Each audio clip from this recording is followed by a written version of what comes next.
కొద్దిసేపటి క్రితం పాస్టర్ ప్రవీణ్ పకడాల అంత్యక్రియలు పూర్తయ్యాయి.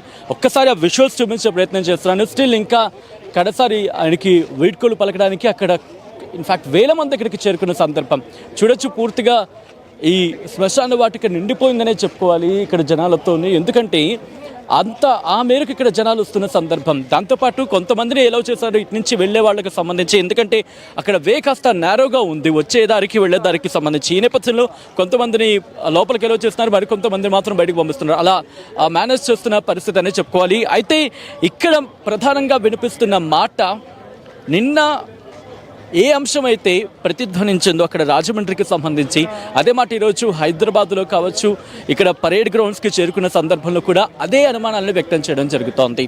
ఎందుకంటే ఏది చెప్పినా సరే అదే కార్నర్ వాళ్ళు మాట్లాడడం జరుగుతుంది. ఒకటే అంటున్నారు, ప్రవీణ్ పగడాల అది హత్య అంటూ కూడా వాళ్ళు చెప్పడం జరుగుతుంది. కానీ పోలీసులు మాత్రం దీనికి సంబంధించి అన్ని కోణాలు కూడా దర్యాప్తు చేస్తున్నాం, ఇది అనుమానిత కేసుగా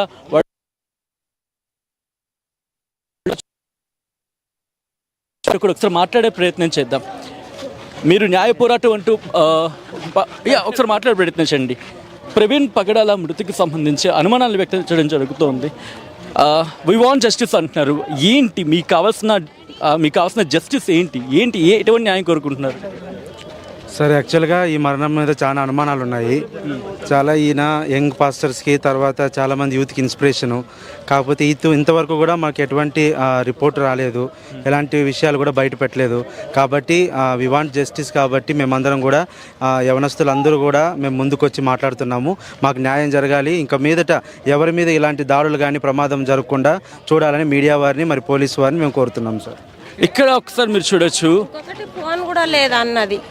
అన్న ఫోన్ కూడా ఎవరు మాట్లాడలేరు. అన్న ఫోన్ ఎక్కడుందో తెలియదు. ఫోన్ అసలు తెలియదు కదా. ఫోన్ గురించి ఎవరు మాట్లాడలేరు.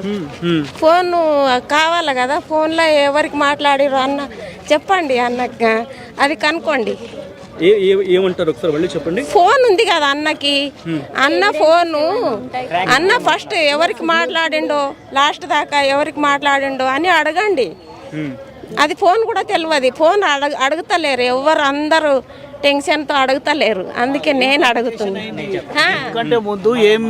డెత్ కంటే ముందు ఏం జరిగింది, కాల్ రికార్డ్స్ ఏం జరిగినాయి అంటే ఆ కాల్ రికార్డింగ్స్ బయట పెట్టాలంటున్నారు. వాస్తవం మరి అందరు ఇంటర్ రేడియస్ లో ఉన్న సిగ్నల్స్ కూడా కావాలన్న. యాక్సిడెంట్ అయిన ప్లేస్ లో ఎంత అక్కడ ఏవేవి వెహికల్స్ ఉన్నాయో ఆ సిగ్నల్స్ కూడా కావాలి, ఎంత స్పీడ్ లో వెళ్ళింది అనేది కావాలి. అది చూస్తే యాక్సిడెంట్ అయితే కాదు, 100% అది హత్యనే అయింది. అది రైట్. అక్కడ పోలీసులు యాక్సిడెంట్ అనేది పక్కకు పెడితే వాస్తవ సత్యాలు